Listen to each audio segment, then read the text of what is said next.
All right, let's take a look at the next lesson in Chapter 7, 7.2, which is called Z-scores. Very, very crucial topic in statistics, Z-scores. So a Z-score is when you're trying to compare two sets of data from different populations. So for example, you scored a 1050 on the SAT. The national average is 1,000. Standard deviation is 200, right? So we have the SAT. We have numbers about the SAT here, but then your friend took the ACT. Totally different test, totally different scoring guidelines, different scales, everything. ACT's at a 36, right? SAT's at a 1,600.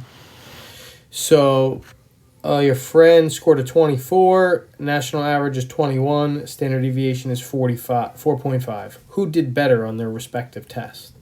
So how do you judge that who did better if you're comparing numbers that are apples to oranges? They're not on the same scales, these numbers, at all.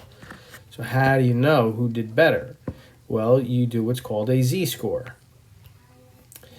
A Z-score is when you take your raw score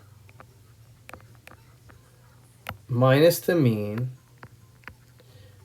and then divide it by the standard deviation. Raw score minus the mean over the standard deviation. So let's calculate the Z-scores for each of these scenarios. So for the SAT, the Z-score is going to be whatever the person actually scored, which was 1050, minus the mean, which is 1,000, over the standard deviation, which is 200, which is 1050 minus 1,000 is 50 over 200 is 0.25. So this person had a Z-score of 0.25, which is good. It's a little above average, right? Average is 1,000. This person scored 1050. So a Z-score of 0.25 is a tiny bit above average. The ACT student scored a 24 minus the national average was 21 over 4.5. So 3 over 4.5. 3 over 4.5, I think that comes out to, I think that's 2/3, I believe. So 0.67. So that person did way better. 0.67 Z-score is a lot higher than 0.25. So the ACT student outperformed the SAT student. Okay, so that's how you find a Z-score. Very useful for comparing two different populations of data. All right. All that really measures is how many standard deviations above average you are. So if we think about this in terms of, this slide is just, here's the equation again. This is all just what I was just discussing about how you want to get the scores on an apples to apples basis. All right. Let's look for a good problem. Oh, real quick. So if you think about your normal curve, right? Your average is in the middle.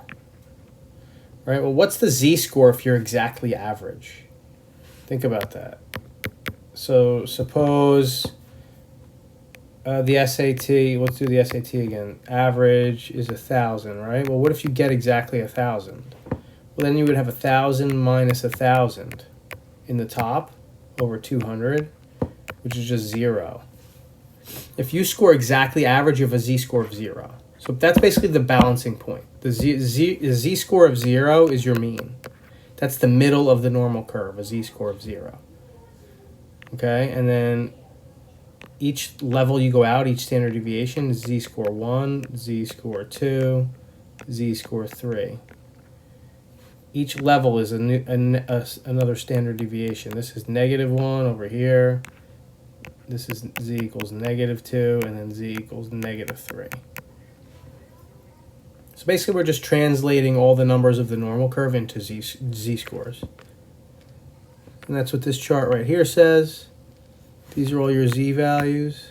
right? 0, 1, 2, and 3, and -1, -2, and -3. All right, let's oh yeah, and then we have to talk about this table as well. We'll do that in the next video. This table.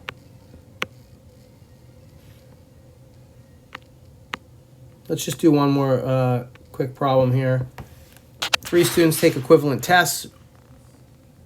Who did the best? Which is the highest relative score? So you got to find all the z-scores for all 3 of these scenarios. So 144 with a mean of 128 over 34, or a score of 90 with a mean of 86 over 18, or a score of an 18 with a mean of 15 and standard deviation of 5. Which one will be the highest z-score? I know I did those pretty fast.